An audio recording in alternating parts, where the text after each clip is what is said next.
Sa susunod na taon, gagawin ang rehabilitasyon ng EDSA ayon sa Department of Public Works and Highways.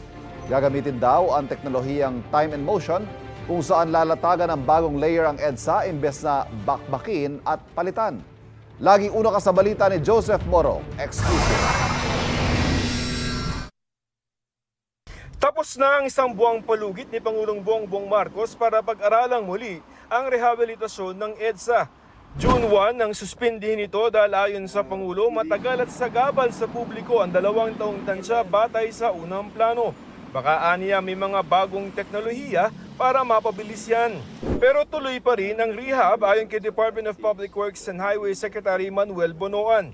Hindi na nga lamang ngayong taon dahil inabutan na ng tag-ulan na inaasang masusundan ng Christmas rush sa bare months. If we have this space early next year, then we can start some of the sections na hindi most traveled, no?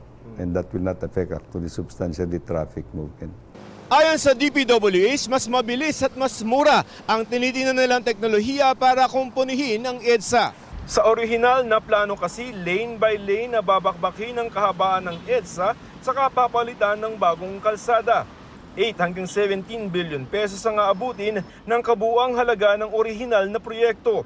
Pero ngayon, sinusubukan nila ang tinatawag na time and motion kung saan lalatagan lamang ng bagong layer ang EDSA.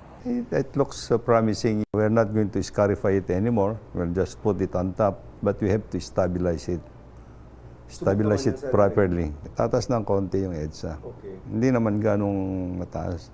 Posible rin gawin yan sa gabi para hindi masyadong abala. Pero kakailanganin pa rin aniyang ipatupad ang inanunsyo noong odd-even scheme sa EDSA para mabawasan ng volume ng sasakyan. Isusumite ng DPWH sa Pangulo ang rekomendasyon, oras na maisapinal na nila ang teknolohiyang gagamitin.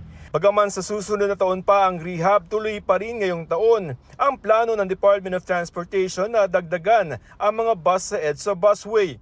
Pinag-aaralan pa rin kung pwedeng paagahin ang operasyon ng MRT at kung pwede nang gamitin sa MRT ang 24 na mga bago ng Dalian trains na hindi agad nagamit dahil hindi lapat sa sistema ng MRT. Sa checklist nila ng Sumitomo, there are only, I think, 2 or 3 out of 10 left for the 8 trains. So, if maklear yon, then we can start using these trains. Ito ang unang balita, Joseph Morong para sa GMA Integrated News.